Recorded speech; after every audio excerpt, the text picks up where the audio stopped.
السلام علیکم۔ Last lesson میں ہم نے آپ کو اس میں معرفہ کی اقسام سکھائی تھیں اور معرفہ اور نکرہ کی تعریف سکھائی تھی، اور اس میں ہم نے آپ کو سکھایا تھا کہ اس میں نکرہ کو جب ہم نے اس میں معرفہ میں تبدیل کرنا ہوتا ہے تو ہم اس کے شروع میں ال لگاتے ہیں، اور ہم نے آپ کو بتایا تھا کہ اس میں دو چیزوں کا دھیان رکھنا ہوتا ہے۔ ایک تو یہ کہ جب کسی لفظ کے شروع میں ال آتا ہے تو اس کے آخر میں جو تنوین ہوتی ہے وہ ختم ہو جاتی ہے، یعنی اگر اس لفظ کے آخر میں دو پیش ہیں تو اس کو ہم ایک پیش میں تبدیل کر دیں گے، یعنی ایک حرکت ایک پیش ہم مائنس کر دیں گے، تو ایک زیر زبر پیش ہم مائنس کر دیتے ہیں تو تنوین ختم ہو جاتی ہے۔ جیسے بیتن سے بنے گا البیتو، قلم سے بنے گا القلم۔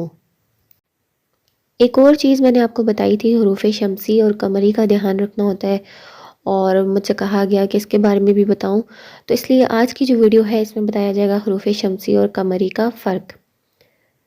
حروف شمسی جو ہوتے ہیں ان سے پہلے جب ہم ال لگاتے ہیں تو اس ال میں لام کو نہیں پڑھا جاتا، جیسے ہم کہتے ہیں الشمس۔ اس ال کا جو الف ہے اس کو حمزۃ الوصل کہا جاتا ہے۔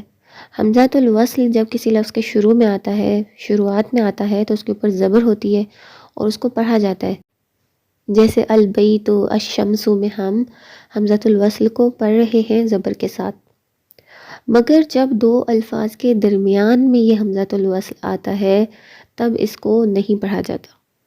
اب اس بات کو آپ نے اچھے سے سمجھنا ہے کہ حمزۃ الوصل جب دو الفاظ کے درمیان میں آئے گا تب تو اس کو پڑھا ہی نہیں جاتا، مگر جو لام تعریف ہے اس کو اس صورت میں پڑھا جاتا ہے جب اس کے بعد جو حرف ہے وہ حروف قمری میں سے کوئی حرف ہو، تب ہم اس کو پڑھتے ہیں۔ جیسے ہم پڑھ رہے ہیں القلم، البیت۔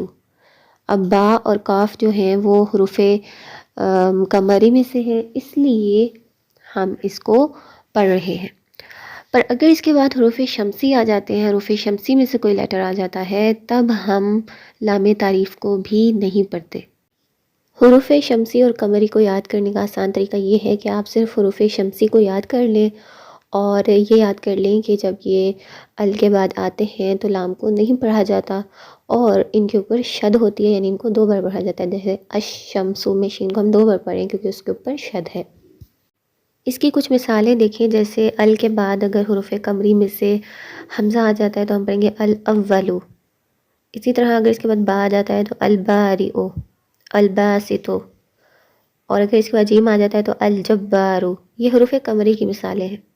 حروف شمسی میں سے کوئی آ جائے تو ہم لام کو نہیں پڑھیں گے، جیسے التواب، الساکب، الدین، الذکر۔ تو بس آج کی ویڈیو کو آپ نے اچھے سے دیکھنا ہے، اور حروف شمسی میں نے مارک کیے ہیں، ان کو آپ یاد کر لیں کہ ان سے پہلے اگر لام تعریف آتا ہے تو اس کو نہیں پڑھا جائے گا، اور اگر دو الفاظ کے درمیان ال آتا ہے تب ہم ال کو نہیں پڑھیں گے اگر اس کے بعد حروف شمسی آ جائیں۔ تو امید ہے آج کی ویڈیو آپ کے لیے مفید ثابت ہوگی۔ دعاؤں میں یاد رکھیں۔ خدا حافظ۔